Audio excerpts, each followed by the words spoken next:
Yo, welcome to another episode of Real World Gunpla.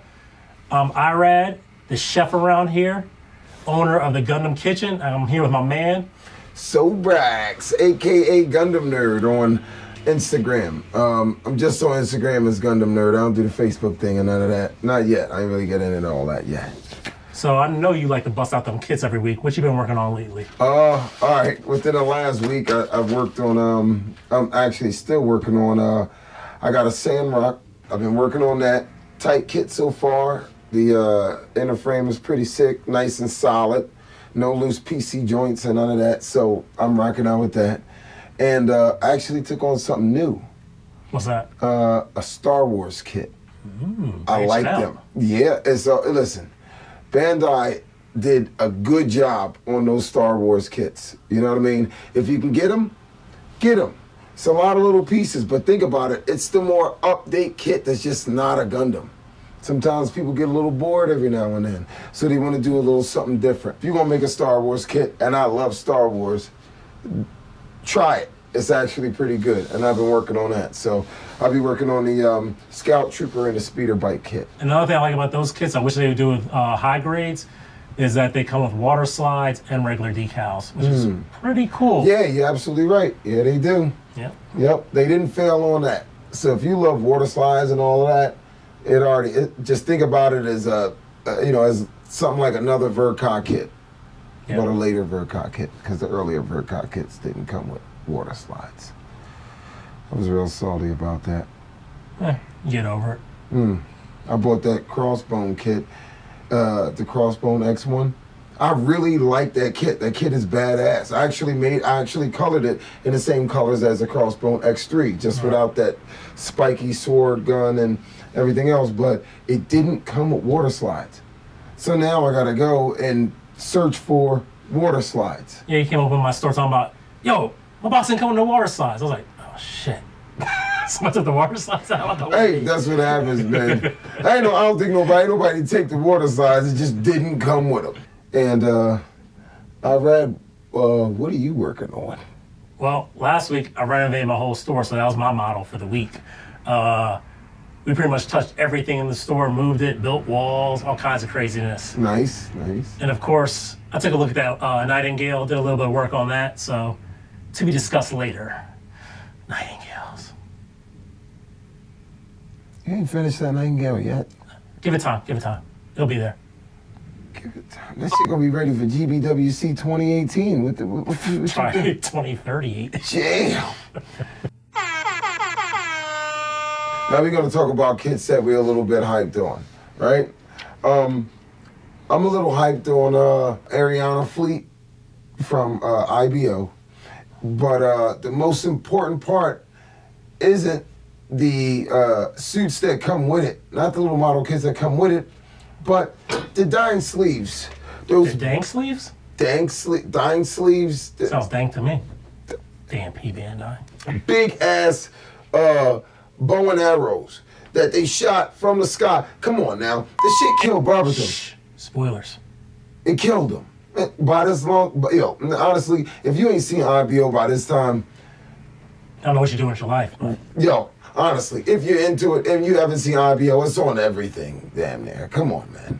There is no spoilers now. But I would like to get that that weapon, because that's the weapon that damn near killed all Tekkadan. It's kind of crazy, but I want that for some reason.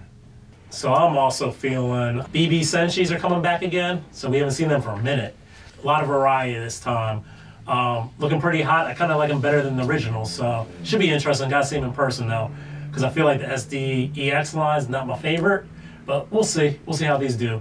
Also, if you're feeling like you need to spread out a little bit because it's a little dry in the new year for Bandai, Kotobukiya's got that Hexa line coming out.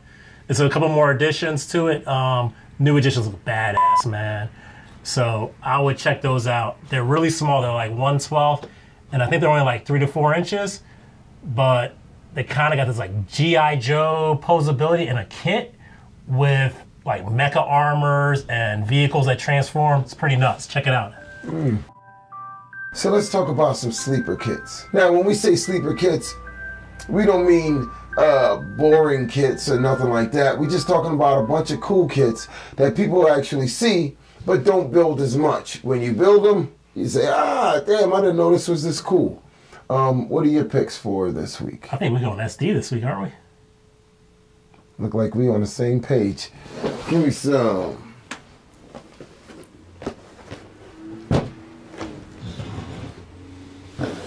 What do you got? So, showing that Kodo love this week. Kotobukiya Optimus Prime. That's this one will, a sick kit. Yeah, this one will cost you a pretty penny, but it's a nice kit, and you know it's branded, so it's going to cost you some money.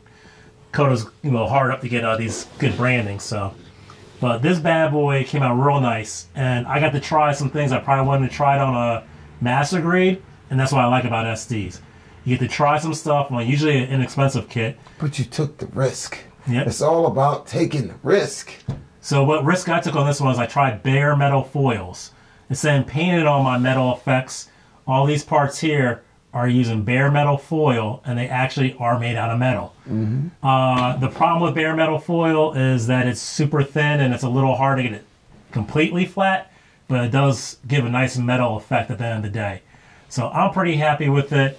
What's cool about this guy also, chest opens up, and what's that thing called in his chest? Hold up, you got open hatches? Yeah.